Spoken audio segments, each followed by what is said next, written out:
Welcome to new TV Telugu. Telugu Desam పార్టీలోని ప్రముఖ నేతలలో కొల్లు రవీంద్ర ప్రత్యేకం అనే సంగతి తెలిసిందే. సాధారణ కార్యకర్తగా కెరీర్ను మొదలుపెట్టి ఇప్పుడు క్యాబినెట్ మంత్రి స్థాయికి ఎదిగిన కొల్లు రవీంద్ర. ఆయన జర్నీ ఒక స్ఫూర్తిదాయకం.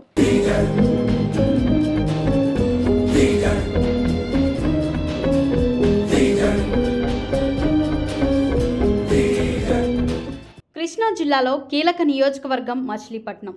పేరుకు విజయవాడ ప్రధాన పట్టణంగా కనిపిస్తున్న జిల్లా కేంద్రం మాత్రం మచిలీపట్నమే. ఇక్కడ నుండి ఎమ్మెల్యేగా ప్రాతినిధ్యం వహిస్తున్నారు టీడీపీ నేత కొల్లు రవీంద్ర. కొల్లు రవీంద్ర 1998లో మచిలీపట్నంలో తెలుగుదేశం పార్టీ యోజన అధ్యక్షుడిగా రాజకీయాల్లోకి ప్రవేశించారు. ఈ పదవిలో అతను 10 ఏళ్ల పాటు ఉన్నారు. మే 2009 ఆంధ్రప్రదేశ్ అసెంబ్లీ ఎన్నికలకు మచిలీపట్నం నియోజకవర్గం నుండి తెలుగుదేశం పార్టీ తరఫున టికెట్ ఇచ్చారు. ఆ ఎన్నికలలో సమీప కాంగ్రెస్ అభ్యర్థి పేర్ని వెంకటరామయ్య చేతిలో 9300 ఓట్ల తేడాతో ఓడిపోయారు. 5 ఏళ్ల తర్వాత 2014 ఆంధ్రప్రదేశ్ శాసనసభ ఎన్నికలలో ప్రత్యర్థి పేర్ని వెంకటరామయ్యను 15800 ఓట్ల తేడాతో ఓడించారు. అలాగే చంద్రబాబు నాయుడు మంత్రివర్గంలో చేనేత వస్త్రాలు మరియు ఎక్సైజ్, బీసీ సంక్షేమం, సాధికారత అనే 2 శాఖలకు మంత్రిగా వ్యవహరించారు కొల్లు రవీంద్ర. ఏప్రిల్ 2017లో క్యాబినెట్ పునర్వ్యవస్థీకరణ తర్వాత law and justice, skill development, youth, sports, నిరుద్యోగ ప్రయోజనాలు, ఎన్ఆర్ఐ సాధికారత సంబంధాల మంత్రిగా నియమితులయ్యారు.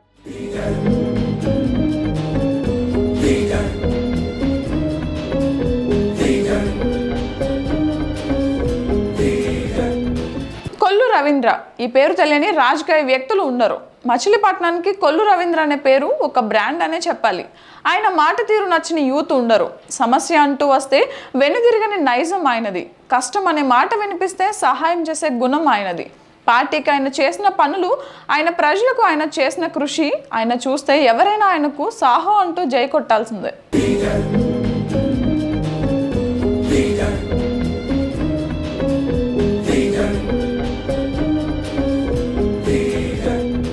తెలుగుదేశం పార్టీ అధినేత చంద్రబాబు నాయుడు అరెస్టును నిరసిస్తూ మాజీ మంత్రి కొల్లు రవీంద్ర చేస్తున్న సైకిల్ ర్యాలీని పోలీసులు అడ్డుకున్నారు. స్కిల్ స్కామ్ కేసులో ఎలాంటి ఆధారాలు లేకపోయినా చంద్రబాబును అరెస్ట్ చేశారని ఆరోపిస్తూ కొల్లు రవీంద్ర సైకిల్ ర్యాలీకి పిలుపునిచ్చారు. ఇందులో భాగంగా కొల్లు రవీంద్ర సైకిల్ ర్యాలీ నిర్వహించారు. కొంత దూరం సైకిల్ ర్యాలీగా వెళ్తున్న కొల్లు రవీంద్రను పోలీసులు అడ్డుకున్నారు. సైకిల్ ర్యాలీకి అనుమతి లేదని స్పష్టం చేశారు. అయినప్పటికీ కొల్లు రవీంద్ర సైకిల్ ర్యాలీ చేపట్టడంతో పోలీసులు అదుపులోకి తీసుకున్నారు. ఈ ప్రభుత్వానికి రాబోయే రోజుల్లో తగిన గుణపాఠం చెప్తామని కొల్లు రవీంద్ర హెచ్చరించారు. ప్రజలకు అండగా నిలిచిన కొల్లు రవీంద్రను అరెస్ట్ చేసే ప్రయత్నాలు పలుమార్లు జరిగాయి. సామాజిక వర్గాల ప్రజలకు ఏదైనా అయితే తాను ఎంత దూరమైనా వెళ్తారు. వారికి న్యాయం జరిగే వరకు తన పోరాటం ఆపరు. అటువంటి నైజం ఈ డేరింగ్ అండ్ డాషింగ్ నాయకుడిది. తనని ఎన్నిసార్లు ఎన్ని విధాలుగా అనగతొక్కాలని చూస్తున్నా, తనపై ఎన్ని తప్పుడు ఆరోపణలు చేసి అరెస్టులు చేసినా ఆయన ఎక్కడా ఆగిపోలేదు. ప్రజలకు ఆయన చేసే సేవలు ఎప్పుడూ ఆగలేదు. ఓటమిని ఎప్పుడూ అంగీకరించలేదు. తన దారిని ఎప్పుడూ మార్చుకోలేదు. ఆయన విలువలు, ఆయన చేసిన సేవలు నచ్చి ప్రజలంతా ఆయనకు 2024లో మరోసారి పట్టం కట్టారు.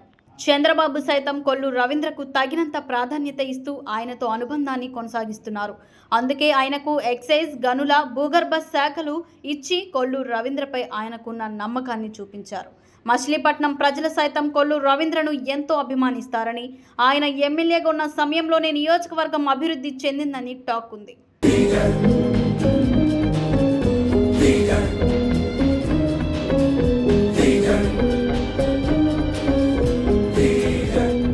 కొల్లు రవీంద్ర ఏపీ రాజకీయాలలో ఒకంత దూకుడు స్వభావంతో ముందడుగులు వేసే నేతగా పేరు సంపాదించుకున్నారు.